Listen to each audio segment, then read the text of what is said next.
Hi guys, in this video we're going to be talking about osmosis.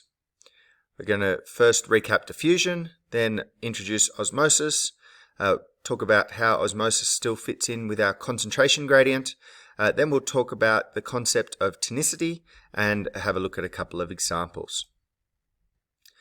So firstly, diffusion is the passive movement of a solute from an area of high concentration to an area of low concentration. In this video, I'm going to assume that you know what a solute and solvent are, as well as understand the concept of concentration. If you need to review this, going back to my diffusion video, which looks a bit like this, would be a great idea. This is meant to be a bit of a follow-on from that one. Okay, let's have a look at osmosis. So osmosis is the passive movement of a solvent across a semi-permeable membrane from a low concentration solution to a high concentration solution. So there's a few components, important things in here. Firstly, it's passive movement. So this is movement that does not need energy or ATP in order to occur. It occurs passively without energy. Also, in this case, it's the solvent that is moving. In diffusion, the solute is moving, while in osmosis, it's the solvent that is moving. And the other big difference here for osmosis is that you need a semi-permeable membrane. Now, you don't need this membrane in diffusion, but it's necessary in osmosis. Now, a semi-permeable membrane is just that. It is something that is semi or partly permeable, or allowing things to cross or to move across it. So that means that it allows some things to move across, but it stops other things from moving across. Now, the important things when we're talking about osmosis is that it stops the solute from moving across, but allows the solvent to move across. And in this case, or in most biological cases, again, the solvent is water. So for osmosis, we get the solvent, in this case the pink stuff with the white solute inside it, moving from the less concentrated solution to the more concentrated solution. And the solvent is what makes up the volume. So over time, that solvent will move over to this side so that those concentrations equal out, and that's when we reach that equilibrium. Now, this doesn't quite make sense to us because we've said that the concentration gradient is going from that high concentration to the low concentration. But in this case, we've got a movement from the low concentration to the high concentration. This is a bit weird for us because we usually refer to the concentration of solution based on the amount of solute in the solution.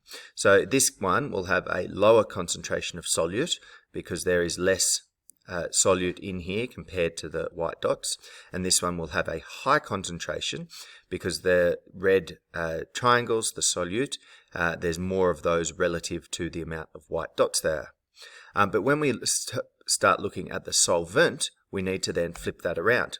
So in this case, you're going to have, because there's a lower concentration of solute, there must be a higher concentration of solvent. And over here, that higher concentration of solute means that we have a lower concentration of solvent. So we still have that concentration gradient moving from the high concentration of solvent to the low concentration of solvent. However, that's not the concentration of the solvent isn't how we refer to solutions, or we refer to the concentration of solutions. So if you do refer to it like this, be really careful and be specific that you're talking about the solvent rather than what is assumed, which is the solute. We're now going to talk about tonicity. Now, tonicity is a comparison between two solutions about the relative concentration of these solutions. So it's basically comparing the concentration of two solutions. And to describe the tonicity, we have a few Greek prefixes.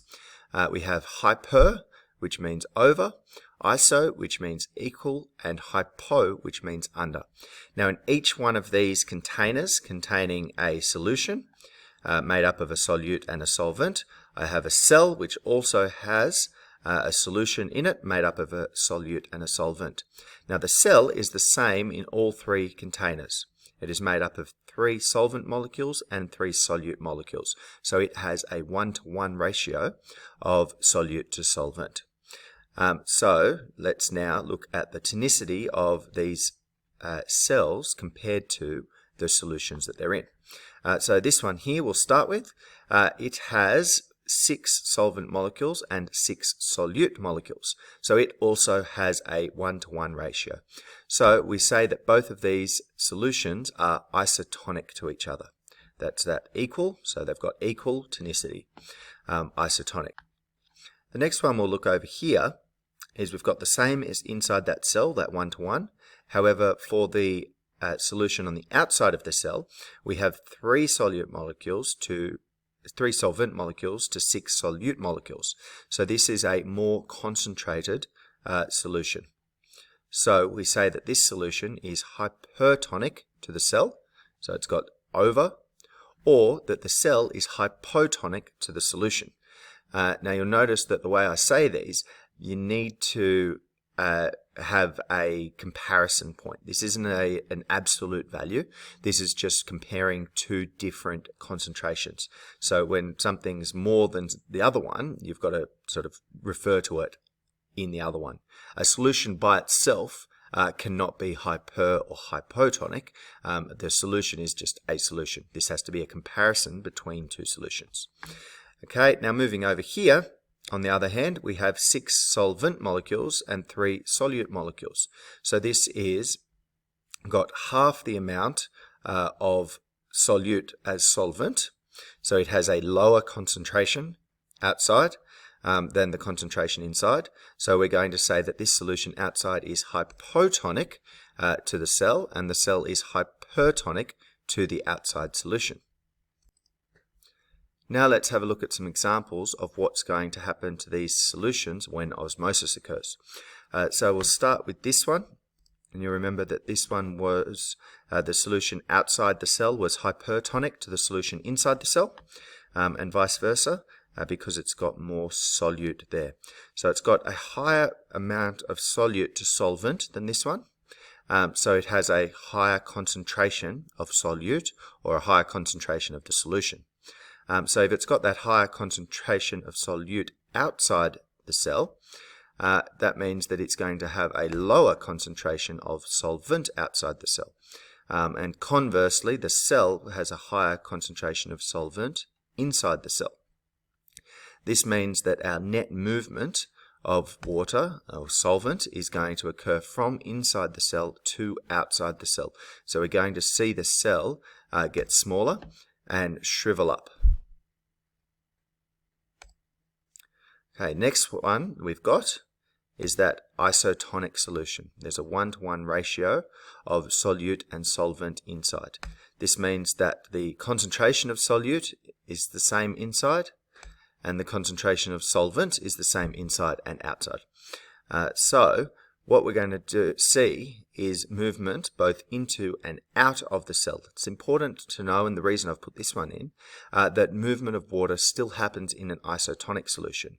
But because of equilibrium, the same amount of water comes into the cell as leaves the cell. So the cell itself doesn't change. It just works fine and does what it's supposed to do. Moving on to placing that cell in a hypotonic solution. So it is hypertonic to the solution. Now we've got twice as many solvents as solutes outside. So we've got a lower concentration of solute outside the cell than we have inside the cell.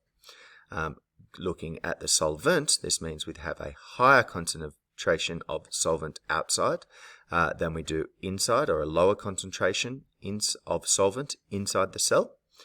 So in this case, we're going to see that net movement of solvent into the cell. And this causes the cells to get bigger as they swell, and there is the danger that if this solution is too hypotonic, that the cell is in, or if it is in for too long a period of time, that these cells might get so big that they actually pop or lyse. Alright, in this video we have recapped diffusion. We've looked at osmosis, which is the passive movement of a solvent across a semi-permeable membrane from a low concentration solution to a high concentration solution. We've talked about the concentration gradient and that concept still applies to osmosis, but we have to think about our solution and concentrations in a different way. We've talked about tonicity, where a hypertonic solution is a higher concentration than another solution. A hypotonic solution is a lower concentration, and an isotonic solution is the same concentration. And we've looked at some examples of how osmosis is going to occur to cells that are in those three different types of solution. Thanks for watching, guys. Peace out.